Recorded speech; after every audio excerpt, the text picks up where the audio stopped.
Father, we thank you as you teach us how to deal with depression through the Psalms 42. Help us to go through the scriptures and teach us how to deal with depression and all kind of negative thinking, so that we are not only set free, we are able to teach others also how to be set free. In Jesus' name we pray. Amen. Amen. Yes, read Psalms 42 verse 1. As the deer pants for water brooks, so pants my soul for you, O God. Yeah, then My soul thirsts for God, for the living God. When shall I come and appear before God? Then My tears have been my food day and night, while they continually say to me, where is your God? When I remember these things, I pour out my soul within me. For I used to go with the multitude. I went with them to the house of God, with a voice of joy and praise, with a multitude that kept a pilgrim feast. Why are you cast down, O my soul, and why are you disquieted within me? Hope in God, for I shall yet praise him, for the help of his countenance. O my God, my soul is cast down within me. Therefore I will remember you from the land of the Jordan, and from the heights of Hermon. From the hill of Mizar, deep calls unto deep at the noise of your waterfalls. All your waves and billows have gone over me. The Lord will command his loving kindness in the daytime, and in the night his song shall be with me, a prayer to the God of my life. I will say to God, my rock, why have you forgotten me? Why do I go mourning because of the oppression of the enemy? As with the breaking of my bones, my enemies reproach me. Why they say to me all day long, where is your God? Why are you cast down, O my soul? And why are you disquieted within me? Hope in God, for I shall yet praise him, the help of my countenance and my God. praise God. Is he talking about extreme sadness? Yeah. Yes. And in this sadness, how can he have the joy? How can he have the peace? For a deer, even though it goes far and wide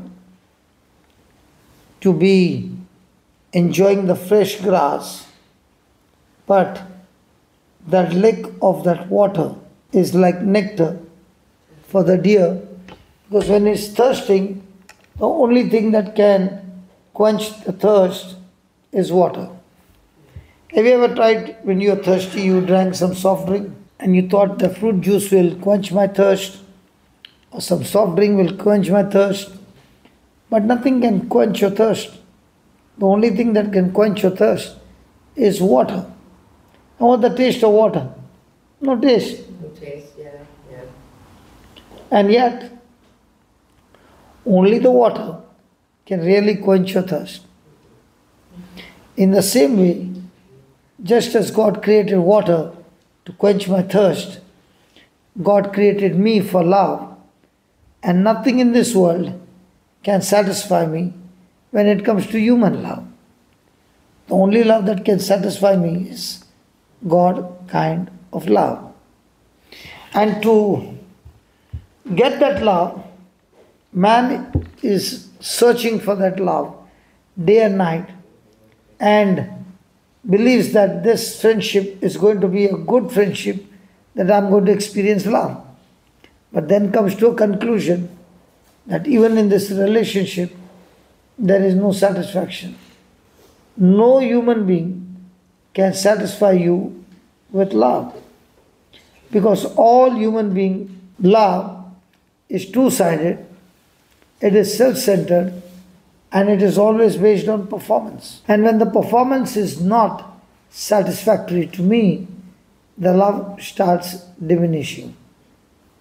If I don't do things the way you want, then my relationship with you will become better because I'm expecting things from you and you are not fulfilling my expectation. So when we make any other person my source other than God, there's going to be a sour experience.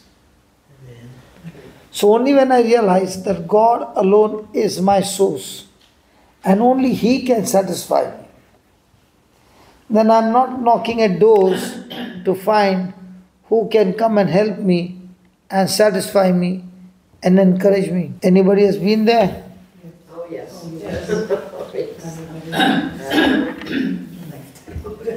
And when you were expecting for a response of love, your expectations got totally destroyed because the one whom you believed and expected the most was the one who who began to hurt you the most. And you are giving everything possible to make the person happy, but the person did not understand and came against you. So, is it very important that we go to the source and not the channel? Yes. So, all human beings are channels.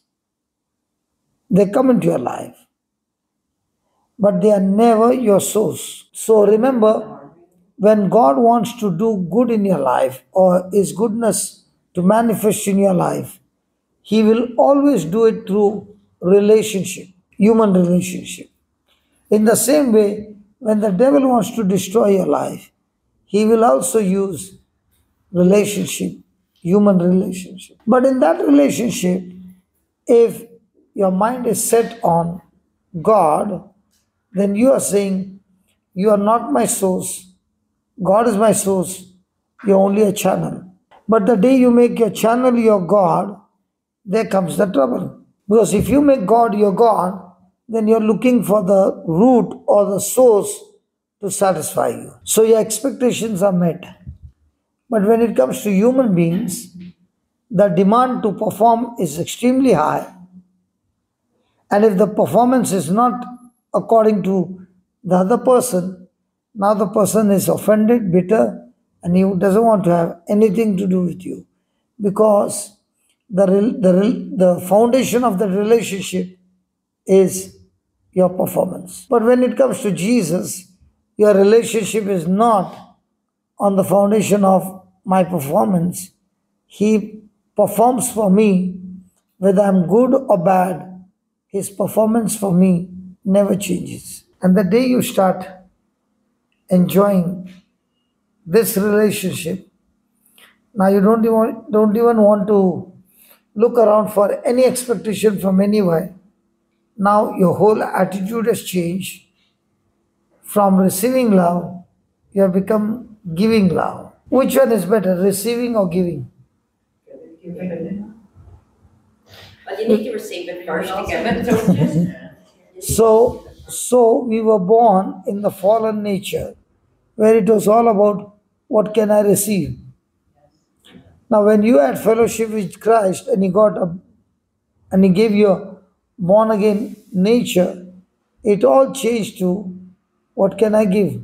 So let's say I came here to preach. I preached my heart out.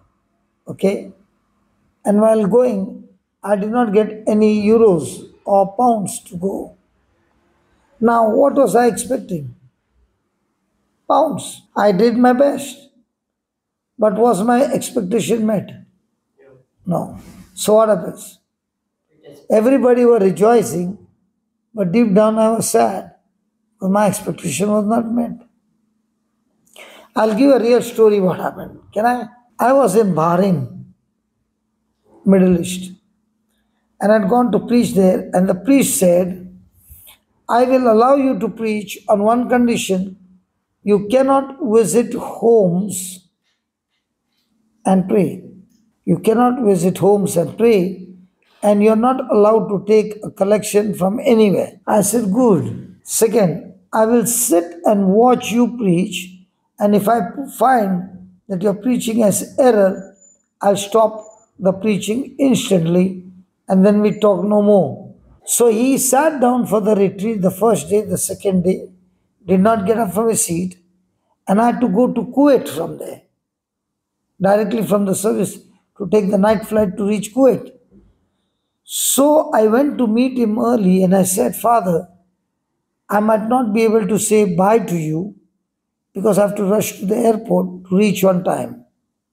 So I'm telling you bye now. So he said, after listening to what you are doing, I want you to take a collection because I can see the preaching is genuine and therefore I want you to take a collection. There were about 1,500 people in the church. So I said, Father, instead of you telling me to take a collection, why don't you give me that collection time as extra time? I won't take a collection, but give me that 15 minutes for collection.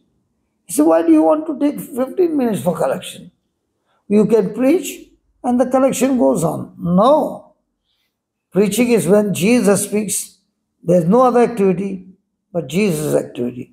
So no collection that time. So he said, okay, you can take 15 minutes extra. So I got my 15 minutes extra. I said, we'll not have a collection. So he said, okay. In that last 15 minutes, there were massive healings and miracles. And I said, all those who have got lump can come up, lumps in their body. And faith can make those lumps disappear.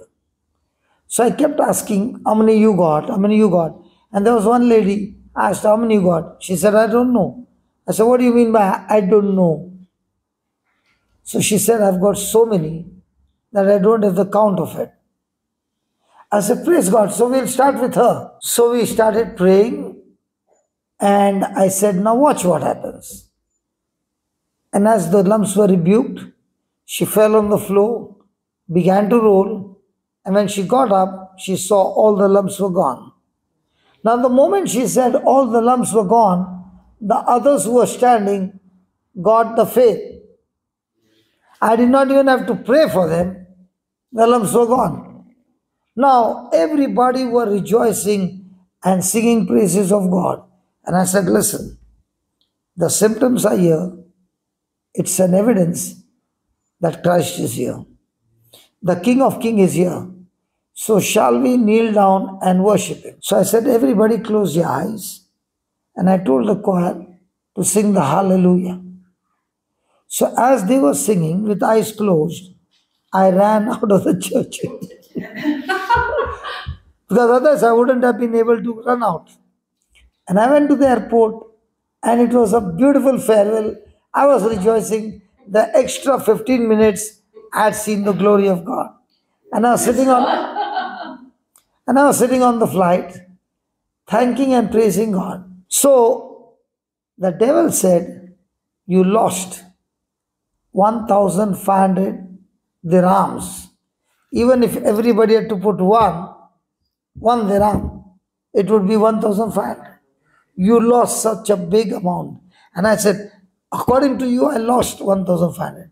But according to me, I got more than I could ever think about when people saw what happened and the priest himself saw what happened.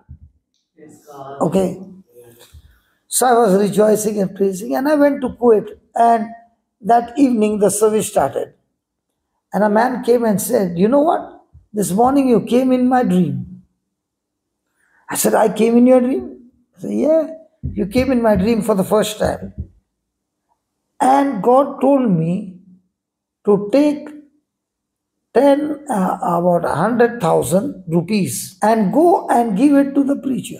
1,500 dirhams would be, if it is one, this would be around 15 to 20 times.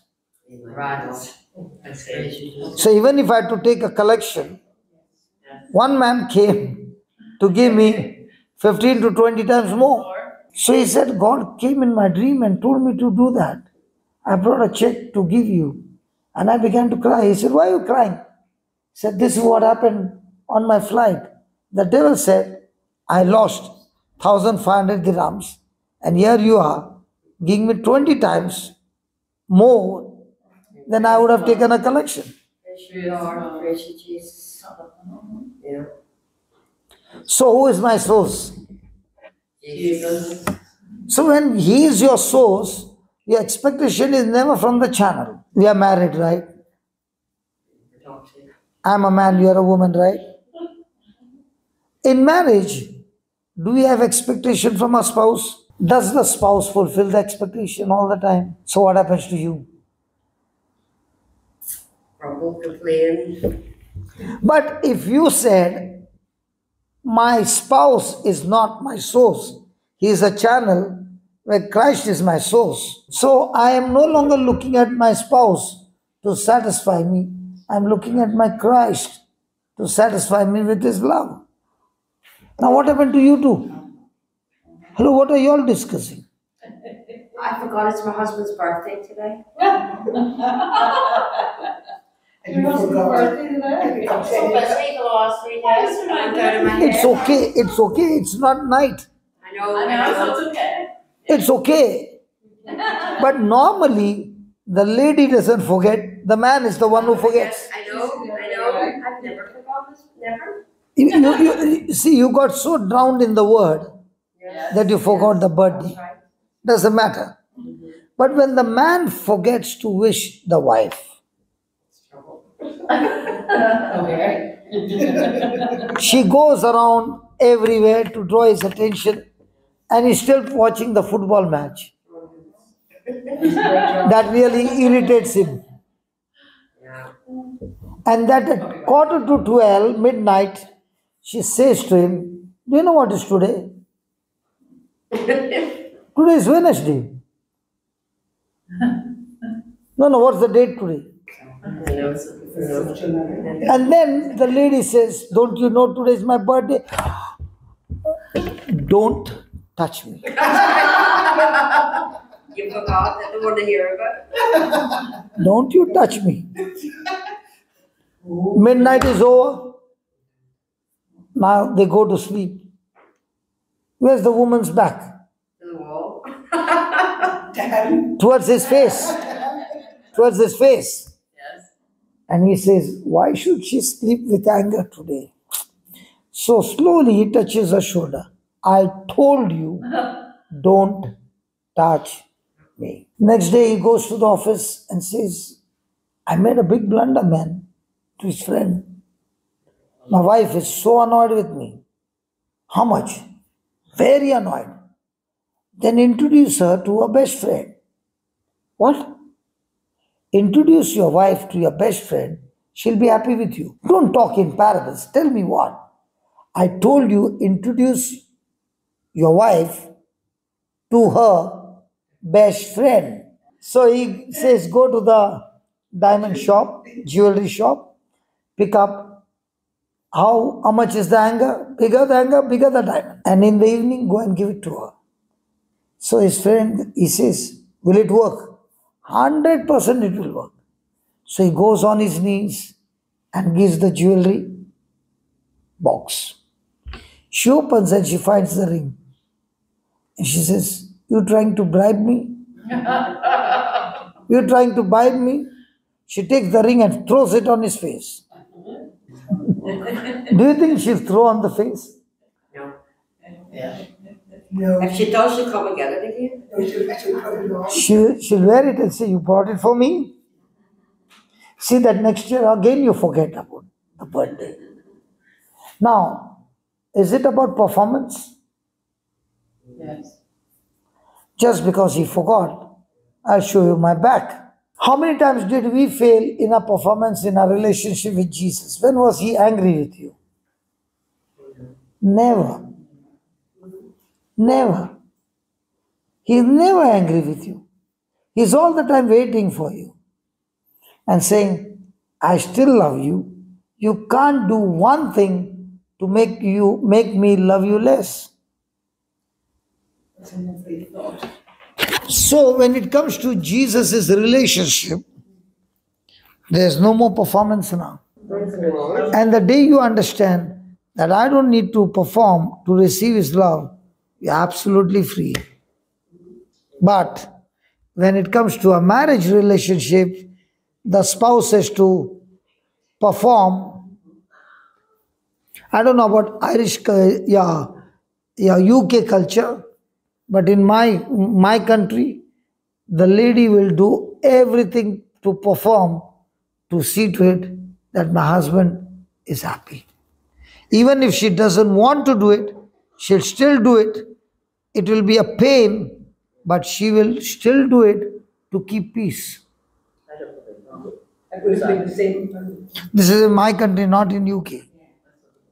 Just joking. Our parents' generation's probably with it. Yeah. Right? I don't think Yes. the generations now. No nonsense. Younger ones take no nonsense. So when I am expecting and my expectation is not met, what comes to me? Sadness, depression, loneliness. Nobody cares for me. Nobody understands me. Everybody rejects me. All such kind of thoughts come to your mind. And what you are thinking, you are bringing those things, calling those things from the invisible to the visible. But if you have got Christ as your source who satisfies you, now in a relationship, it is not give and take, it is only give. If it is give and take, then I gave my best, but I did not receive anything from the other side. Now what comes to your mind?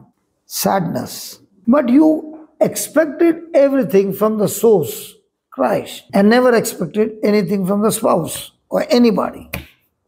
Now can you be sad? So when you knock at the door where you're expecting from the channel and not from the source, yeah, can you discuss with me too? No. What we're talking about when you Well, first needed to come- know this when you first got married. You know, like not 30 years down the line when you've already sorted it all out.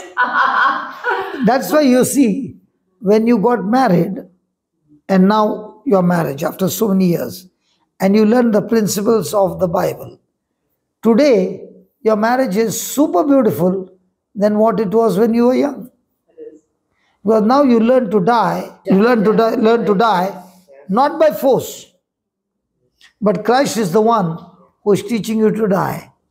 And because you died to yourself, now you are enjoying this relationship because you are operating on resurrected power, not your power. Resurrection power comes only when yourself is dead. Resurrection power doesn't come when yourself is alive. That's why even though man and a woman married were fighting like cats and dogs, it looked like the marriage would tear off. But if they both went to a Bible class, now they both realize my relationship with my spouse comes later on. My relationship with my God comes first. Let's say you are both working in office. She's irritating you all the time. So will you go and attack her or will you report to the manager? In the office, I'm not saying outside. in the office. Can you go and talk to her and abuse her directly? Well, you can. Yeah. According to the rules, you can't do that. Oh no. Yes, go to the manager. You go and report it to the manager. The manager will deal with the issues. So in the marriage, when the spouses are fighting, are they supposed to fight with each other or report to the head office? When spouses don't report to the head office, there comes a problem. But if you have the habit of going to the head office will teach you more love, more forgiveness, and as you begin to pump into that, coming from Christ, you'll see your loved one has changed. Your loved one doesn't change because of your stubbornness. Many people use stubbornness to change their spouse. He might submit because saying let there be peace, but inside comes a volcanic fire till a day comes when the lava comes out. And that's the end of the marriage. Open murder in some cases. Open murder, that's right. The system is the same. Are you using electric power? Is it different in some cases? No. The law is the same. You bring those two wires together, there will be sparks. You take that wire and put it in your... It's the same for everybody. So also, the spiritual law of the word is the same for everybody, but the intensity is different. When you've never known love in your life, when you've never ever known love, What is love? Jesus, love, security, safety, everything nice that God created for you to be. What is love? 1 Corinthians 13 gives you the answer for love. Love is patient, love is kind, love is never boastful, love is never self-seeking, love always hopes the best, thinks the best, believes the best. Okay. And love does not want its own way.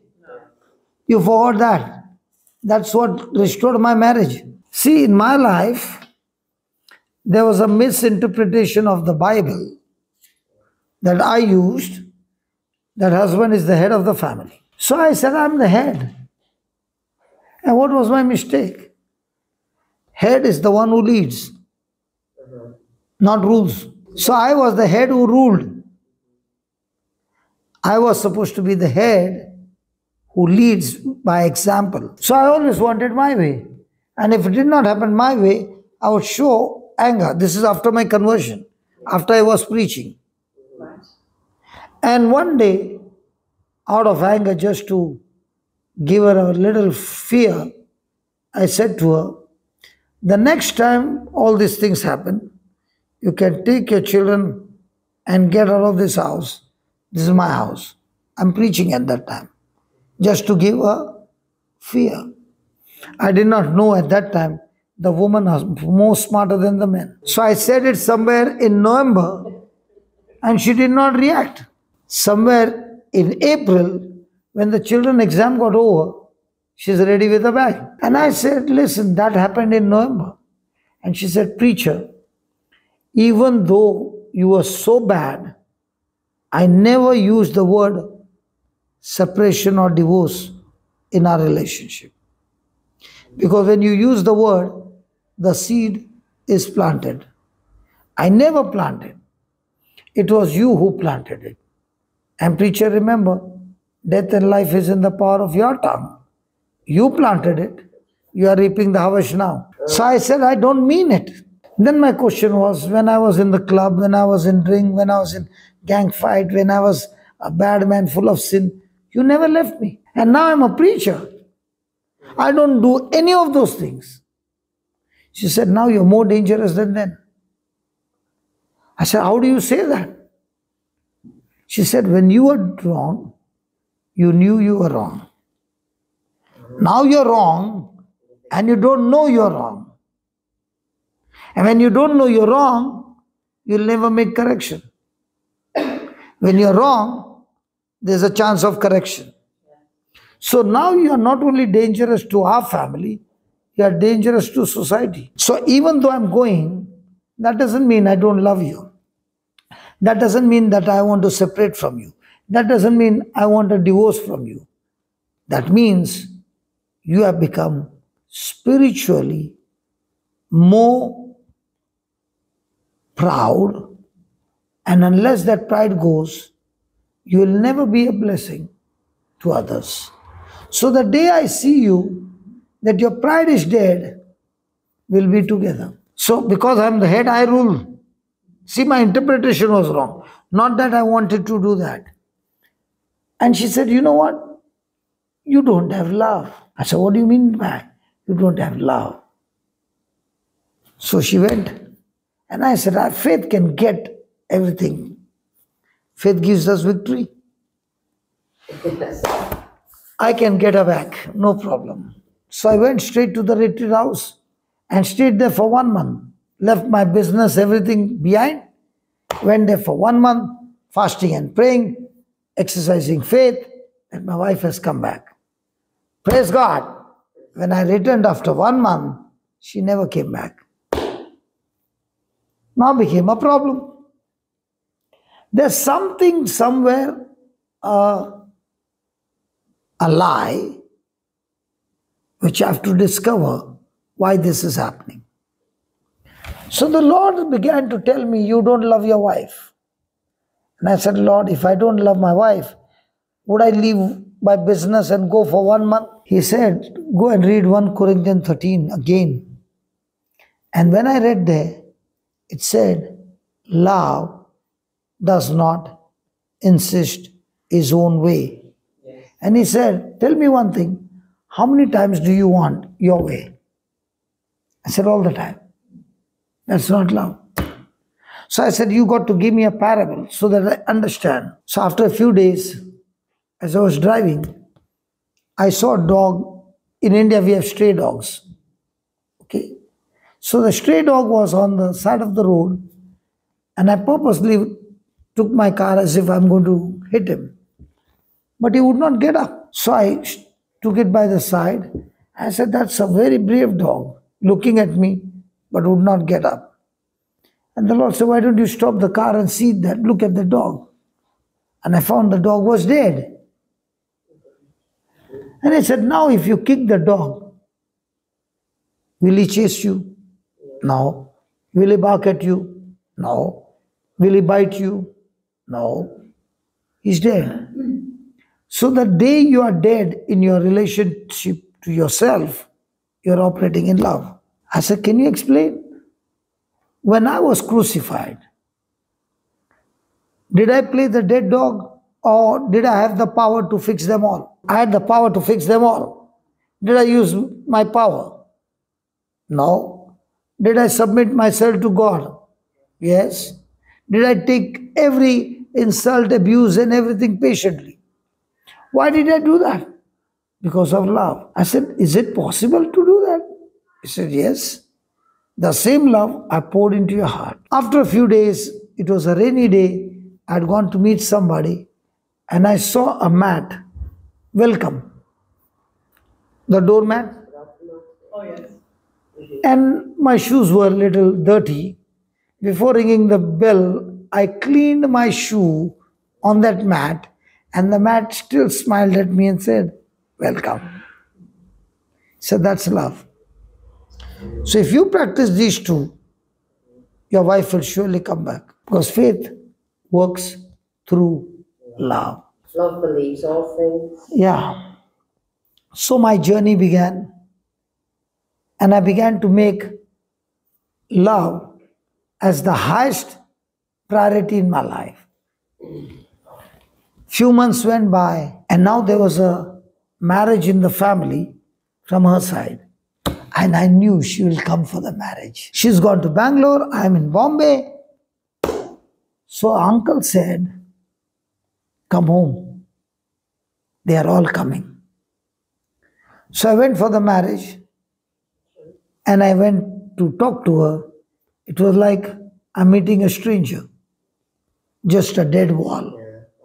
So he said, doesn't matter. Uncle said, come in the evening. So I went in the evening. They were all happy.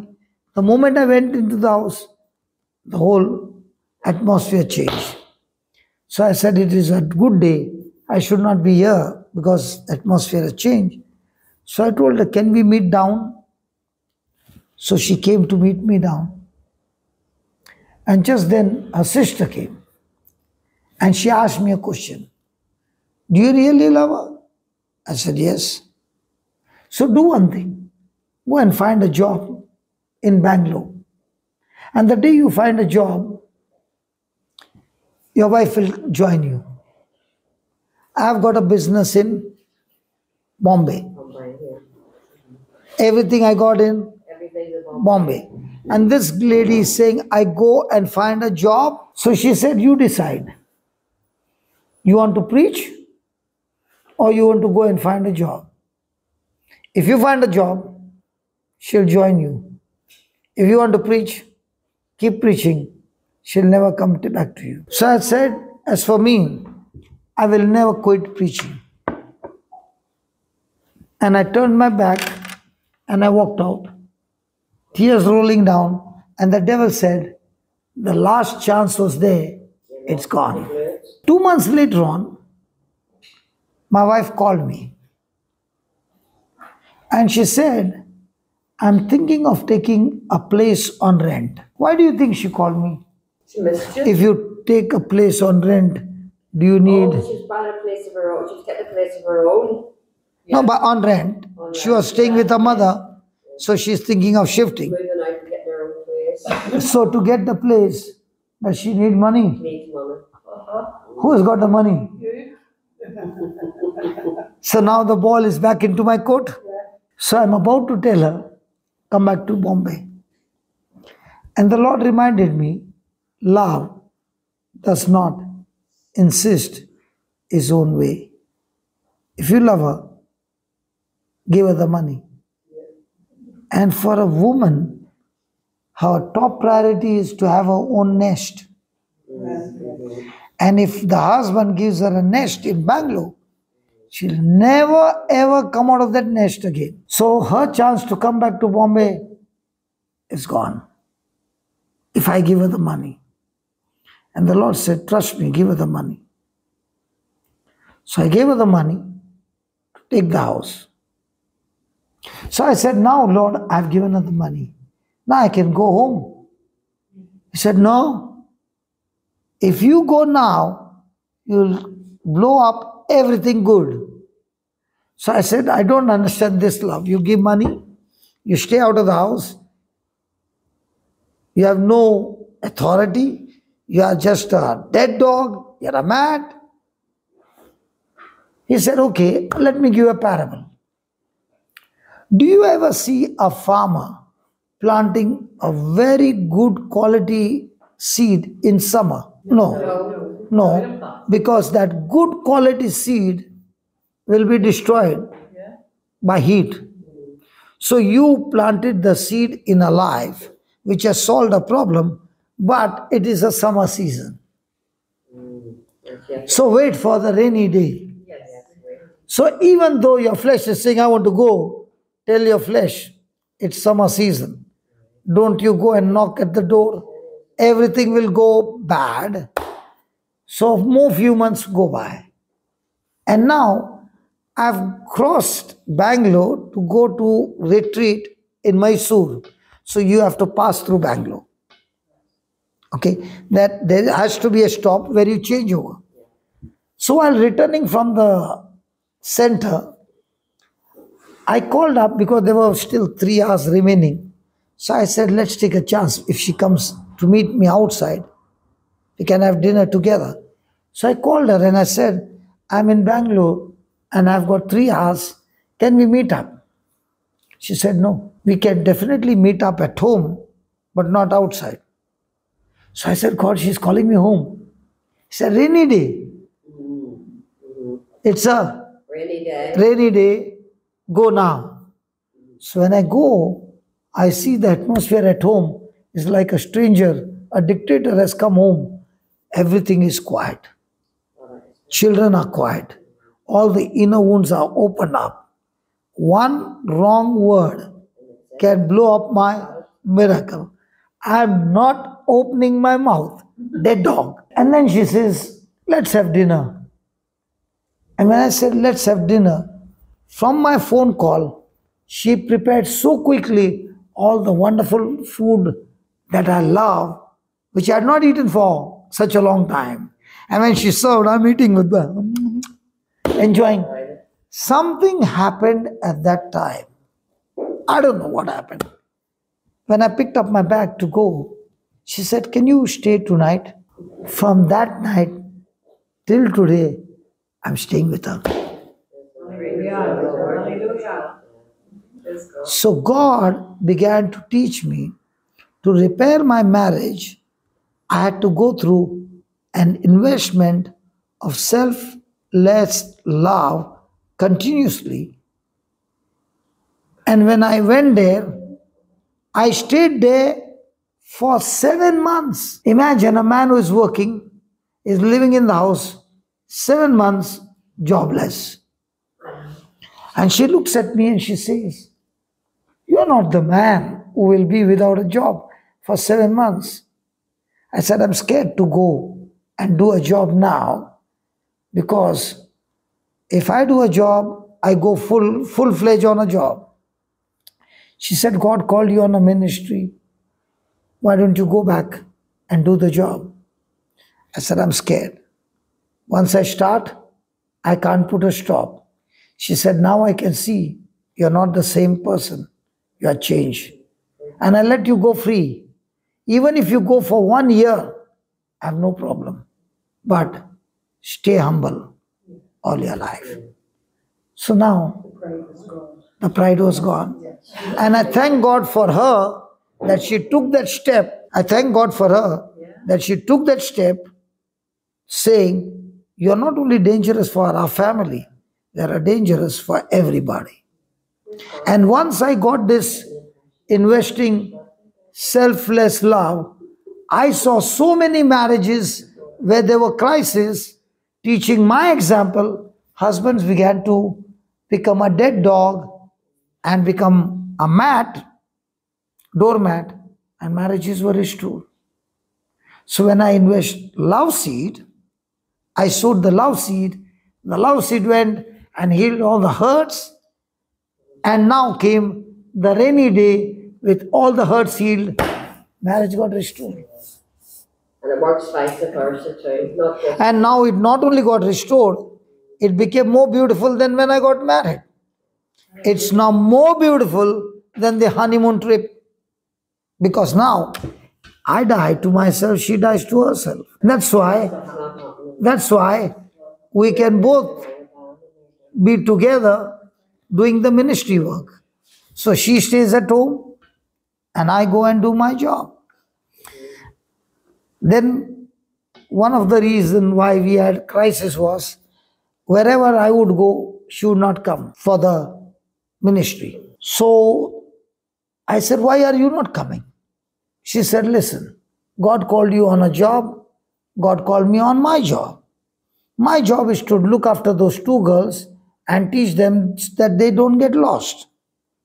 You do your job, I do my job. Let's make a deal. On the night when my daughter gets married, I will ask you a question. Did I bring my daughter Christian way, or did we lose her on the way? So your job is to go out and bring money home for the family. My job is to stay home and show my child the Christian life." So even after that time they were might be 12 or 13 years old. Okay. And the night when my first daughter got married, she remembered. And she said, "Do you remember years back I told you? Tell me, have I brought my children the right way? Did you have any complaint about the daughters getting lost along the way with anything?" I said, "No." When the second daughter got married, she said the same thing. So now recently I said, "Both the daughters got married. Now you're free." She said, "No, now my mommy is there. She's sick. My job is to take care of my mom." So we have got plenty of things and we enjoy it the way we are. And it's so beautiful, because now love is not about myself. Love is about sacrifice for the other. If she wouldn't have let me go cheerfully, then I cannot go and do the ministry. Yes. It's harder, brother, whenever there's only one believer in the family. The other. That's why for 11 years she had a Hitler at home.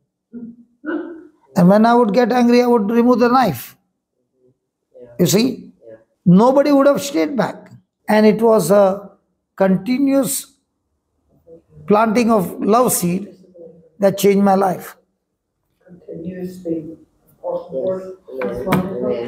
That's why for me, healing marriage is easy, because I begin to share my own life where I made God my source, not she. So there was no more expectation from the other side. All expectation was from the head office. So if there was anything to change, I would straight away go to the head office, not horizontal, but vertical. And because of that relationship on the vertical line, horizontal became easy because I experienced His love, loving me in spite of my mistakes. Did it His way. And that way, it also helped me now in the ministry that I'm able to love to the head office and not the horizontal way. So how do I know I love God more? It is a proof that I love God more than I have love for others. Because Jesus said, if you love me, you will keep my word. So if I'm ready to keep my God's word, the keeping of the word will always be in relationship. So the more I grow in keeping the word in relationship, it is a proof that I love God. So to keep the word in relationship, He is the one who is going to back up with the power to keep the word. But believe me, when I did not know the formula, it was like hits after hit. And I'm saying, God, I don't do this. I don't do this. You set me free. I've never gone back. Why now so much of problem in the marriage? You don't know. The fuse is always blown off. But after the whole thing got connected with dots, I said, wow. So now when people come, I give them my story. And I tell the spouse, are you ready to go through the same story? Dead dog, welcome Matt. And to do that, He has given you His Holy Spirit who helps you to practice that. And that is not your willpower, it's God's power in you, helping you. Because we wouldn't have the desire even to do that if it wasn't for the Holy Spirit. Yeah. Yes. The Holy Spirit is the one who will do it. Now I was sharing in Canada class. Yesterday you saw me sleepy and I slept over there.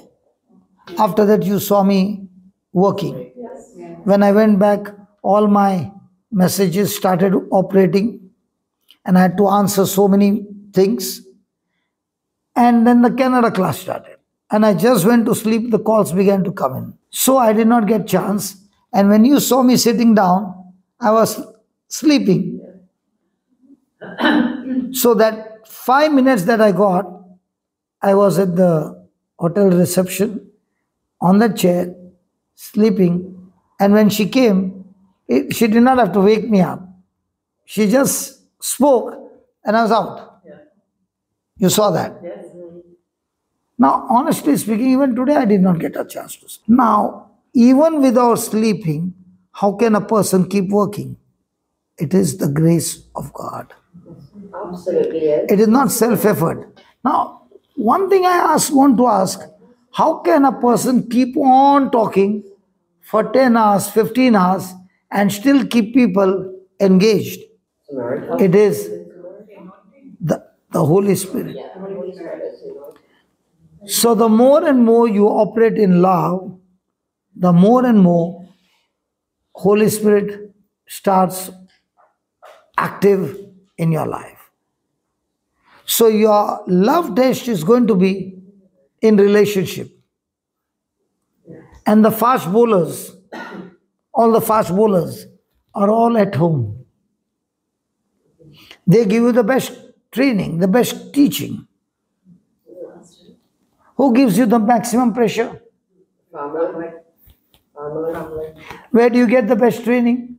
Family. And if you pass the test at home, now you can pass the test everywhere.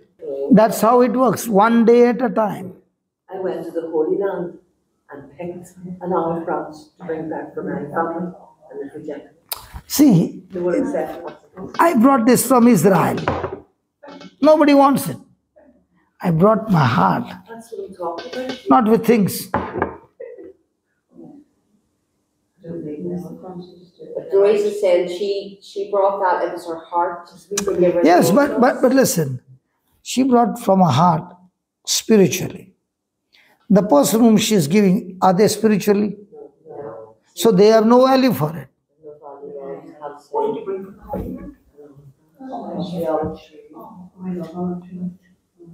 I know for her to bring the tree, She has to pass through the airport. Custom. You are not allowed to bring the tree. The lady of the tree. I don't know how she passed through. And our lady through as well. Okay, whatever has happened.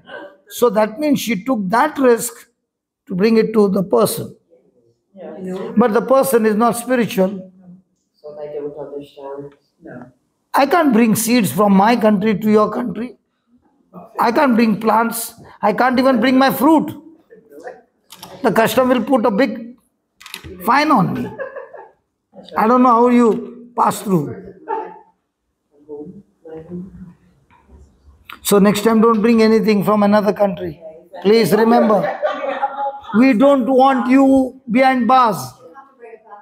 The Dublin get you plants out of Sister Lucia's wheat garden. You can bring it from UK to UK, not from other country. I didn't know that. Yeah. You got away with it. And in Australia, you can't bring from this state to that state.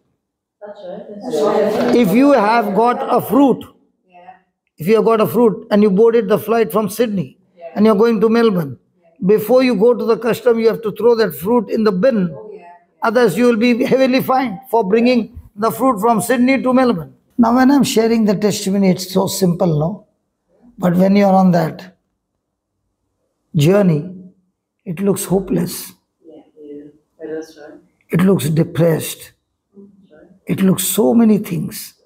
And there's no way you can see the end of the tunnel.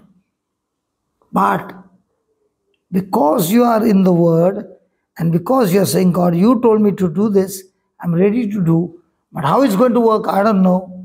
But when you submit to the head office and you keep doing what he tells you to do through the written word, one by one, things begin to unlock. It's not only praying. Prayer gives you the power to do, but it is more about doing.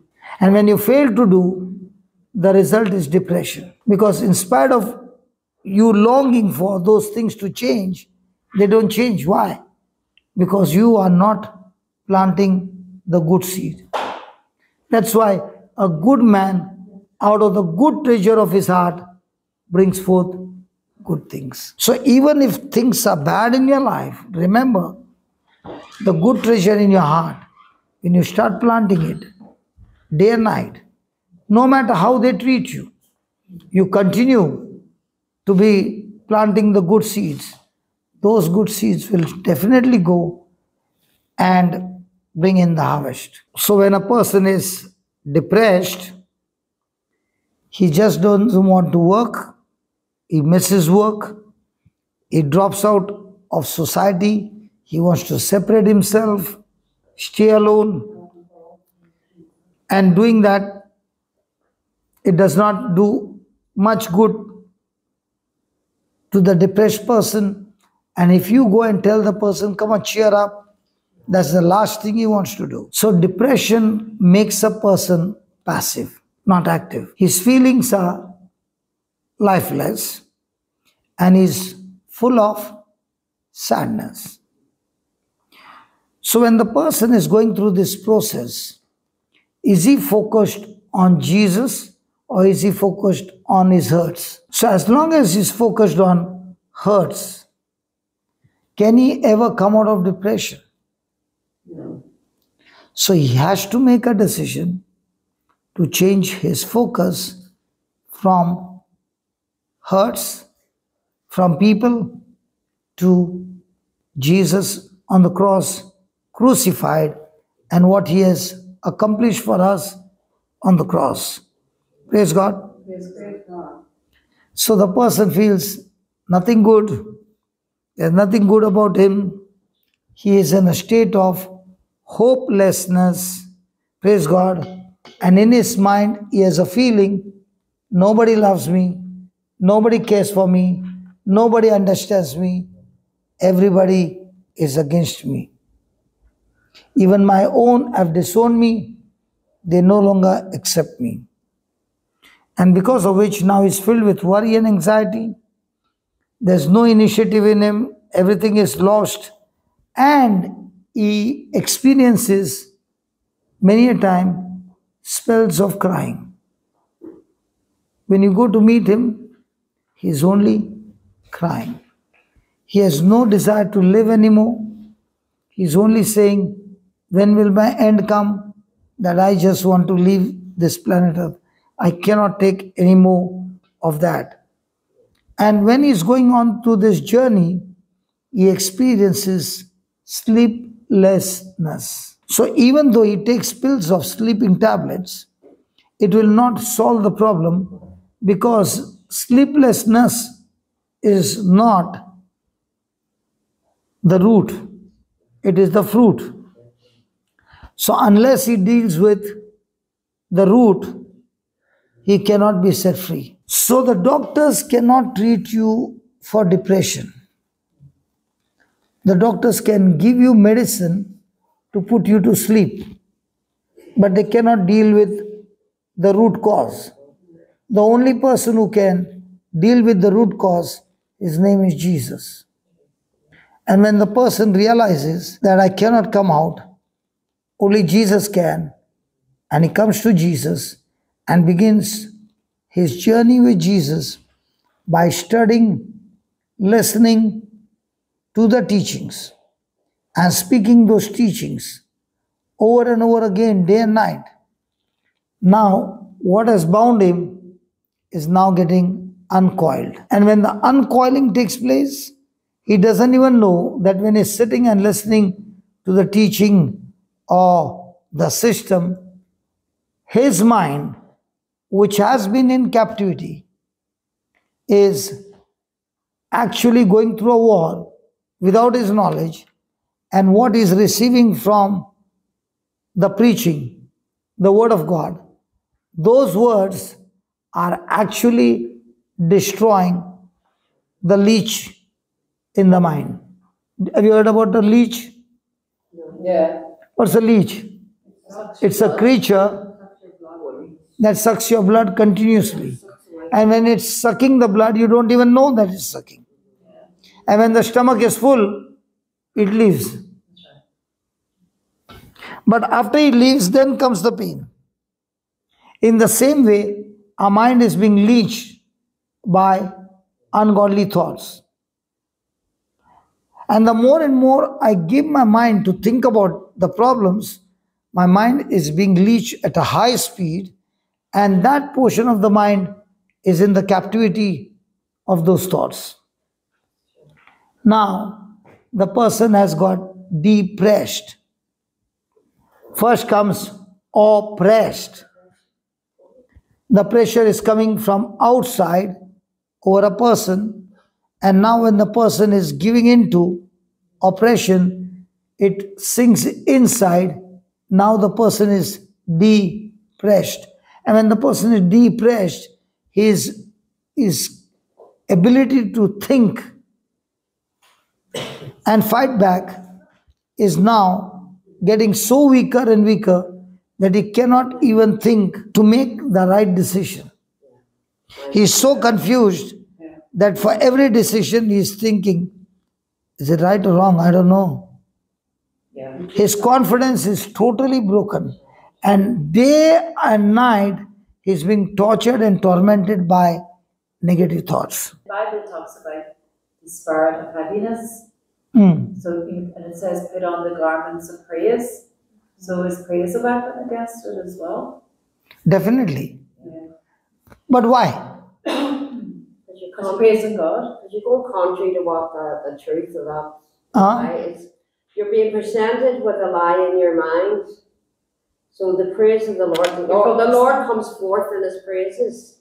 The presence of God comes forth when you praise him. Something more? You're putting in Holy Spirit. Holy Spirit is always there. When you praise Jesus, isn't it you focusing on Jesus? Definitely.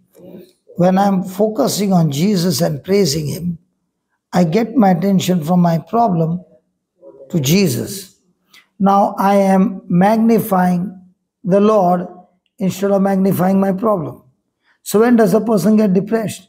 When he is magnifying his problem. But when I'm praising, I'm now magnifying my God. And it might start with small praises, but if I multiply those praises, in no time, I'm getting more and more relief from that pressure that I'm going through. One of the best way to praise God is go to the YouTube and find some anointed worshippers and listen to the worship hymns. And when you're listening, pick out the printout of those lyrics, because those lyrics are aligning with the word of God. So now you're not praising actually, you are speaking back to God in singing his scriptures. Yes. Double whammy. Two prongs. So now you are practicing Romans 10:8. The word is near you, in your mouth and in your heart, the word of faith that we preach. So for you it is praise, but a person who understands the system is saying he is actually repeating the scriptures, because the lyrics are totally word-based. That's why there are many ministries, the lyrics are absolutely word to word, word of God. I experienced depression lifting off me when I was driving a car. I was so depressed, my arms hung limp on the steering wheel, which wasn't a very safe way to drive. I was so depressed, but I had to go on with the journey. I started to pray in tongues, like desperation, and I just lifted.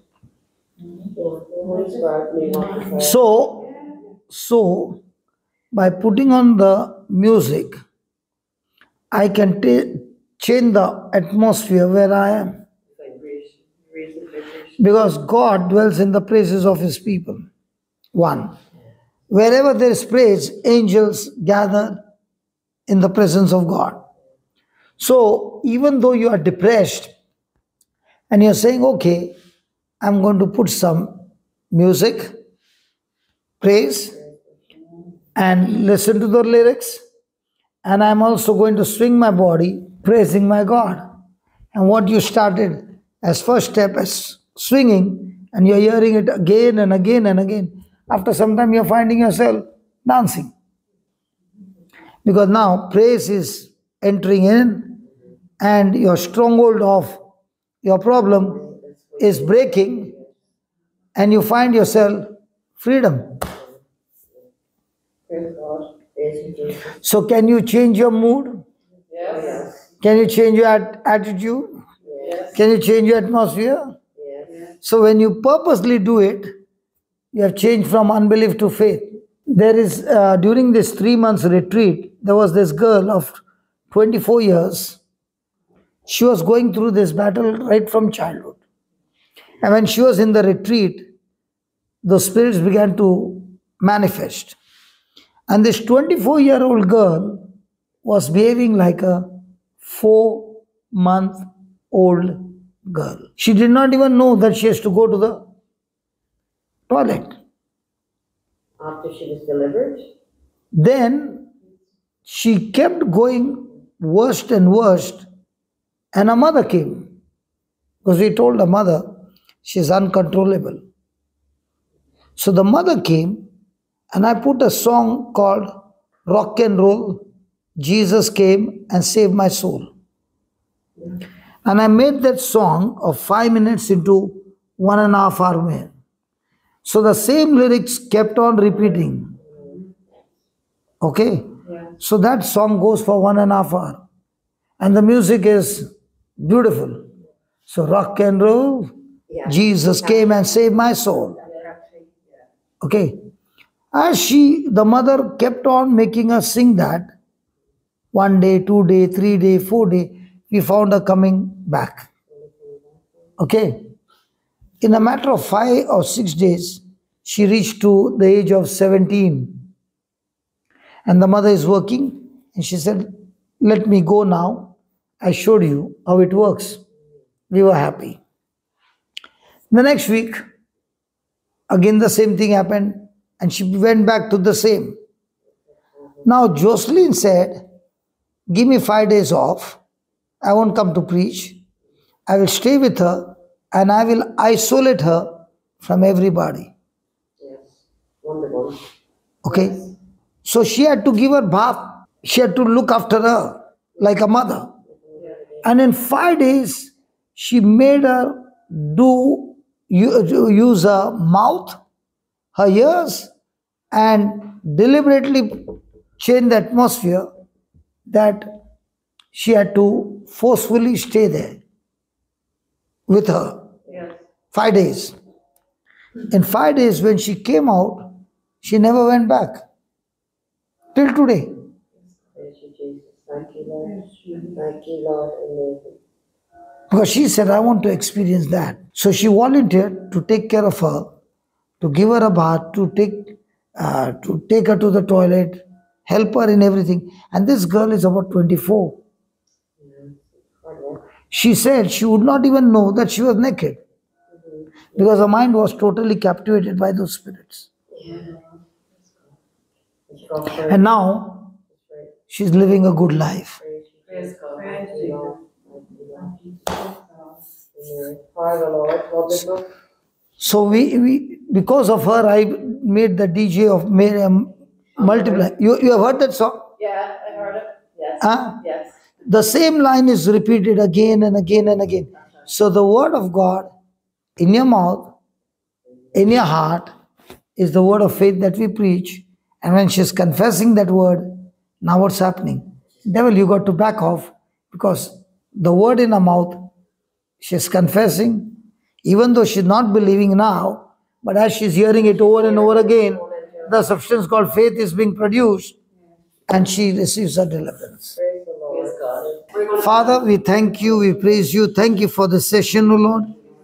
Thank you for giving us practical applications that when we apply them, we can see results. Thank you, Father, that you are giving us practical understanding of how to deal with depression and terminate it, and not only terminate in our own life, but also teach others how they can do it as well. We thank you, Father, for teaching us these powerful truths, and thank you for giving us experience, might be in our own life or might be in somebody else's life. But surely your word is the truth that always sets people free. Thank you and praise you for this. In Jesus' name, amen.